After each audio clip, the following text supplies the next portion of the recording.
Today we have a guest in the studio, founder, owner, and baker of Bread and Butter Baking. Bread and Butter Baking makes sourdough bread, cakes, cookies, pies, and cinnamon rolls. And we get to taste this today in the studio.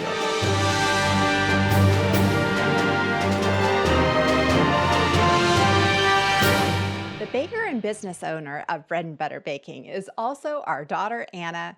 Here she is now. Welcome to Wealth Talks, Anna. Thank you. It's exciting to be in the Wealth Talk studio. And I brought a loaf of sourdough bread to the studio because this is how it all got started. Oh, and it smells good. And just listen to that the crustiness of the bread, and yet it's so soft. Oh, it smells so good. It's great. Looking forward to tasting that. Tell us about what goes into making a loaf of sourdough bread. So the ingredients of sourdough bread are really simple. It's flour, water, and salt. And of course you have the sourdough starter, but the starter is just flour and water as well. But the big thing with sourdough is time. So this loaf I put together yesterday, so it's been going for about 24 hours. You put it together yesterday. When did you actually bake it? I baked it early this morning. Ah, that's why it's still a little bit warm. Yes. How does it rise? If it's just flour and water, what happens to that? The starter has wild yeast in it, which is flour and water. You feed it flour and water, and then the flour ferments, and it collects the wild yeast out of the air, and it gets all bubbly, and then it starts rising. A healthy starter will at least double in size, sometimes triple. And so after you feed it, it gets all bubbly, doubles, and then in about 24 hours after it has fermented all that flour, it collapses again, and then you have to refeed it. Sourdough bread has quite a history, too, behind it. It does. It's said to be hundreds, possibly even thousands of years old. I remember reading stories about how during the gold rush of the 49ers, people would kill for their starter. They'd take it to bed with them to keep it warm and everything. Yeah, what they were doing there is it wouldn't kill the starter to get super cold. In fact, I have a sourdough starter in the freezer right now. It's a great way to preserve it. But warming the sourdough starter up helps it become more active. If it gets too cold, it kind of becomes dormant, and you can't really make sourdough bread with it when it's dormant. When you started out, what gave you the idea to do this in the first place? Well, it was actually one of our clients who came for a visit, and it was about 8-9 years ago, and she was talking about her sourdough starter and how she had bought it. It came from overseas, hundreds of years old, and she had activated it, and then it started growing and bubbling, and she started making sourdough bread with it.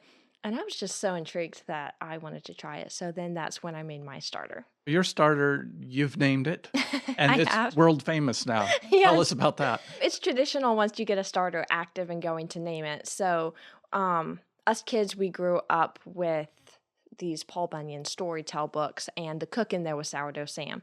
So when I got my starter up and going, it just seemed suitable to name him Sourdough Sam. He's world famous now. Yes, pretty exciting. So you can dry a sourdough starter, and usually it's active, but when you dry it and dehydrate it, it has a really long shelf life, but it's also super easy to ship once it's in this dehydrated form. So I dehydrate Sourdough Sam and ship him to people in the United States who want to start a sourdough starter on their own. But most recently, someone ordered it. They live in Virginia, but they took Sourdough Sam to Kenya with them. And I was talking with her this morning. He is growing, and she's going to make her first bread with him today. In Kenya? In Kenya, yes. Wow. That's exciting. He's global now. You make more than sourdough bread now. What is your most popular item? Ooh, well, the sourdough bread is really popular. But if I had to pick the most popular item, it would probably be the cinnamon rolls. When I first started, I just could not keep up with the demand with them. I was making so many cinnamon rolls, multiple batches a day, and I'd package them up, take them out to the cart, and they'd sell out. And so I have to go back down and make more batches. It was just so time consuming. They were just selling out as soon as I could make them. Well, you've brought up two things. You brought up your cart, and you held up that, what is that called? This is a paddle attachment for a stand mixer. Okay. And so you were making multiple batches with that? Yes. Several times a day? And I was actually kneading by hand, too, to try and make more cinnamon rolls. So what was your solution? Well, Steven, my brother, who is a very solution-oriented person, he found out that I was maxing out, and he was like, there's got to be a fix for this. So he found a commercial-sized mixer and huge bowl. I actually brought the paddle attachment with it. So this is a usual stand mixer size paddle, and this is my commercial size stand mixer paddle. You can make a few cinnamon rolls with that one. I make about 44. They're really big jumbo cinnamon rolls. I'm pouring in, half a gallon of liquid, 7 eggs, a couple pounds of butter at one time. It's very efficient. Can you talk a little bit about the cart? Yes. When we moved here end of last year, I was interested, you'll see those egg stands on the side of the road or fresh produce stands. I was interested in what if I could do a bakery stand like that and stock it with fresh baked goods. I had seen some ideas of other people who had done this, and so I talked to Steven, asked him if he could help me build a bakery cart. So he helped me build that cart out. We started out with a wagon base, and then we built up the sides, added shelves, and then we put that out at the road and stock it with fresh baked goods. That was a completely different business model than what you had in Nevada. In Nevada, I was looking to make a little bit more income on the side, so it was really all custom orders. Like this person wanted a loaf of bread for the week, someone wanted a birthday cake for their daughter, so it was much smaller. It was a hobby that paid for itself, but it didn't really make an income. So moving to Indiana, I knew I wanted to change that model up a bit. So this is a little bit more business-minded rather than hobby-oriented. I bake pretty much every day for it, put the bakery cart out, and then people stop by when they want something, pick something up. And of course, in Nevada, that wouldn't have worked because we lived on a cul-de-sac. And the heat there would have been a huge issue with the baked goods. And I think it's very dependent on location where you are, too, whether it's going to work or not. And I just don't think it would have worked in Nevada. Your bakery cart has become very popular in the neighborhood, and I remember the day you came home from purchasing supplies at Costco, and you kind of had a wide-eyed look when you came home, and you said, someone stopped me in the aisle at Costco and said, "Are you bread and butter baking?" Yeah, I was loading the cart up with tons of flour, and she's like, "Are you bread and butter baking?"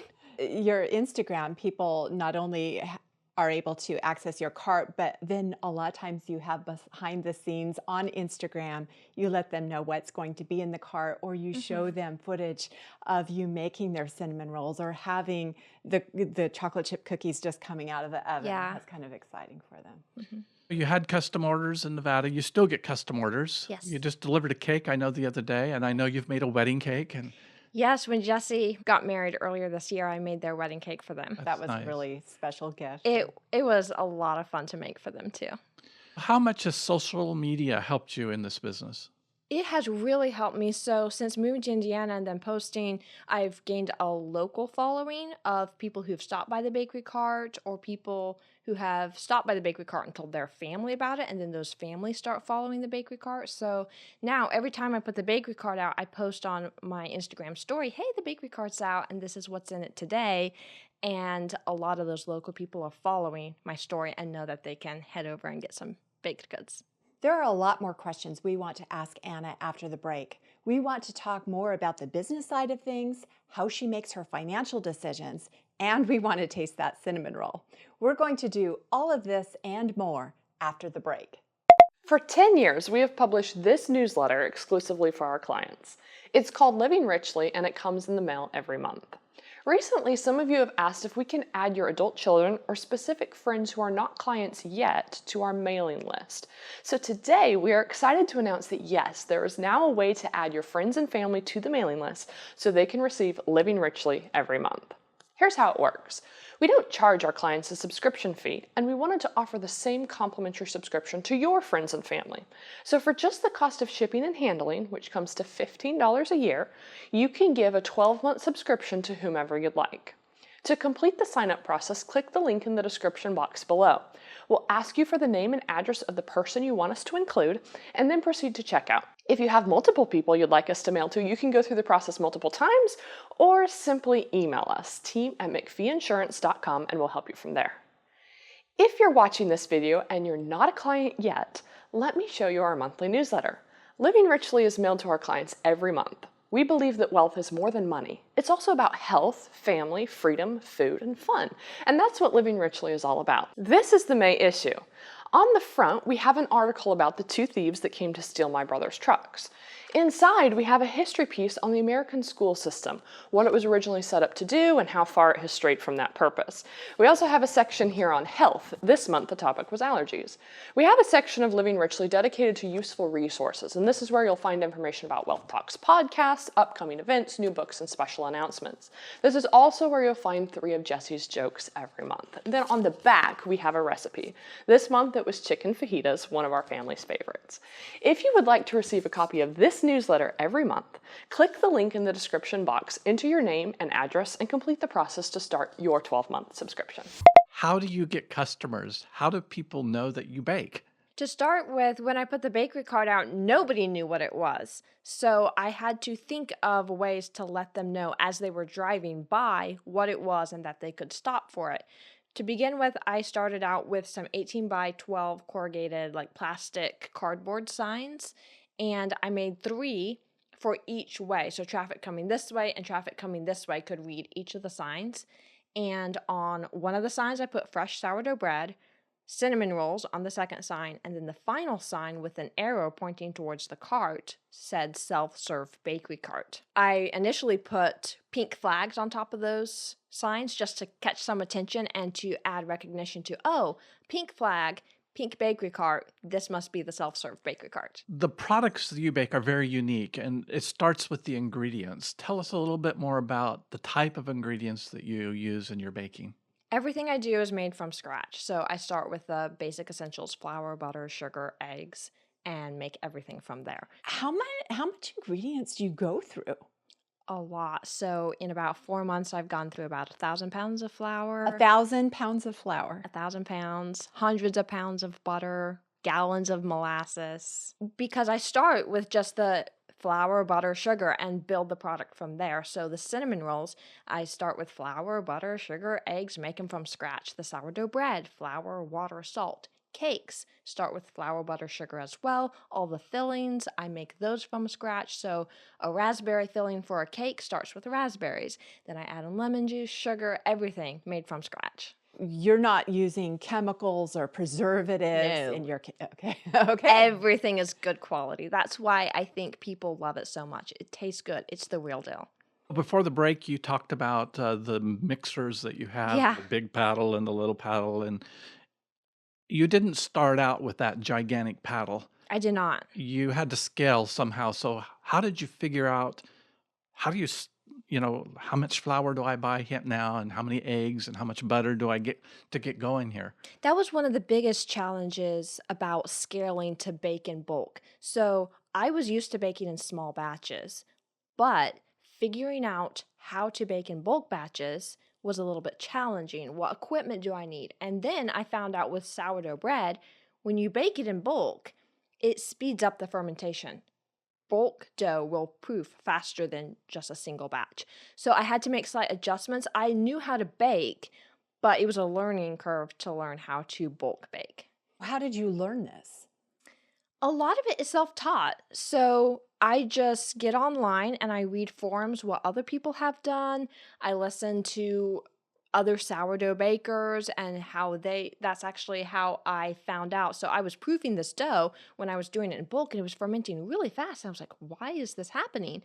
And I follow someone on Instagram who also does a lot of sourdough baking in bulk. And she was saying, yes, sourdough bread proofs faster in bulking, and you actually have to factor that in to your overall sourdough schedule. It's just not a matter of doubling the recipe or tripling it. You have to understand the chemistry and the science behind it as well. Yes, it's more of not by, 2 hours now, 8 hours. It's more of how does this dough feel? How is it looking? Is it bubbly? If you shake the container, will it jiggle?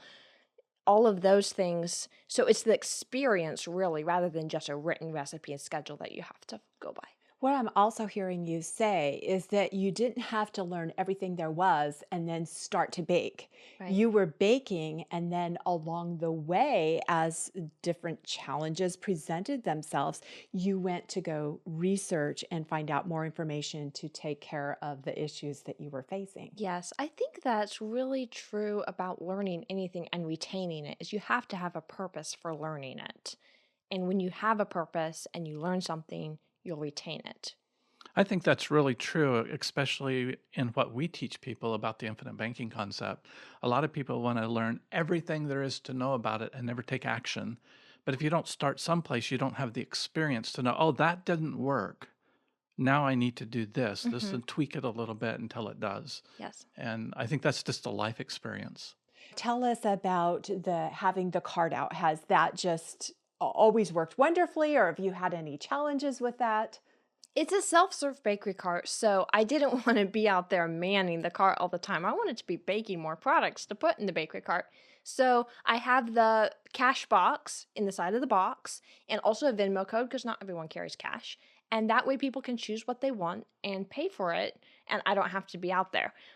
It works on the honor system or supposed to work on the honor system, and that was a big challenge I faced right away. So you had problems with that. People were stealing. Ooh. And it got so bad that I was losing a lot every time I put the bakery cart out. It was either I shut the bakery cart down or I find something else that works. And you found something, obviously, because you still have the baking cart. It was a Tell us about combination that. of things, but the big thing that has really helped is putting a camera in the cart. What did you notice happened in your sales?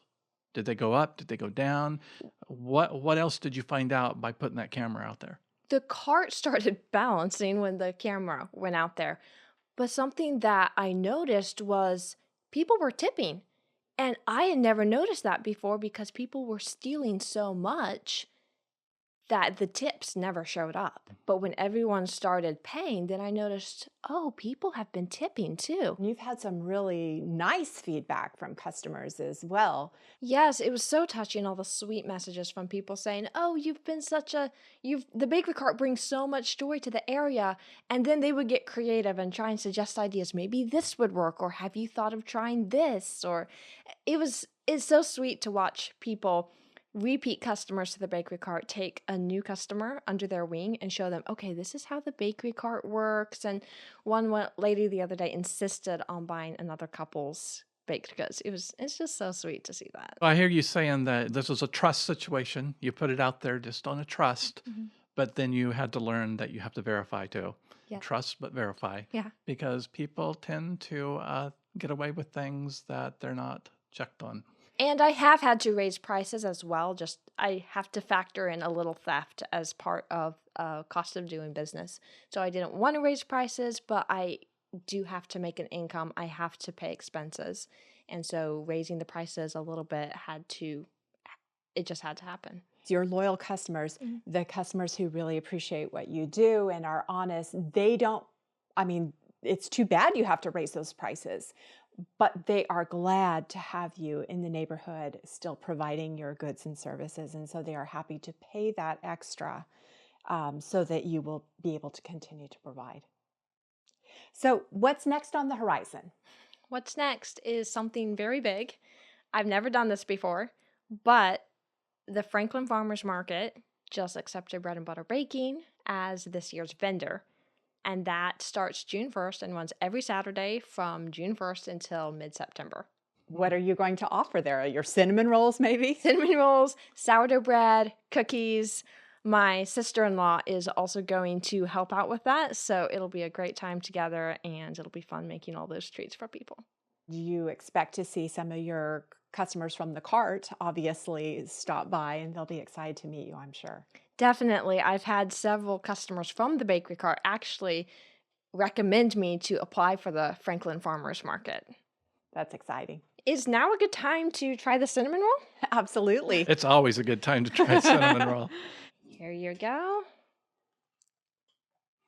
Oh, wow. It's just really flaky. I mix all these cinnamon rolls up in Bilbo. Bilbo's my commercial mixer. He does a fantastic job. I add all the ingredients, set the time on him. He mixes it, and then the dough rises. I shape it, bake the cinnamon rolls, package them up, put them out in the cart, and they're usually gone. Why did you name him Bilbo? I have this thing where I like to name my sourdough starter, sourdough Sam. I like to name my mixer and my equipment that helps bake. So I wanted a good name for my commercial mixer, and he's kind of short and stout. So the name Bilbo, it just seemed to fit perfectly. Well, this has been a nice episode. Thank you so much for coming on the show today, Anna. Thank you for having me. It's been a wonderful time. And the cinnamon roll is delicious. All that cinnamon flavor and I just can't describe the texture. It is so good. If you want to stay up to date with bread and butter baking, you can. You can follow Bread and Butter Baking on Instagram. But right now, we're turning our attention back to this cinnamon roll. Cue up Wealth Talks podcast next week because we are going to talk about the American dream and what is happening to the middle class right here on Wealth Talks.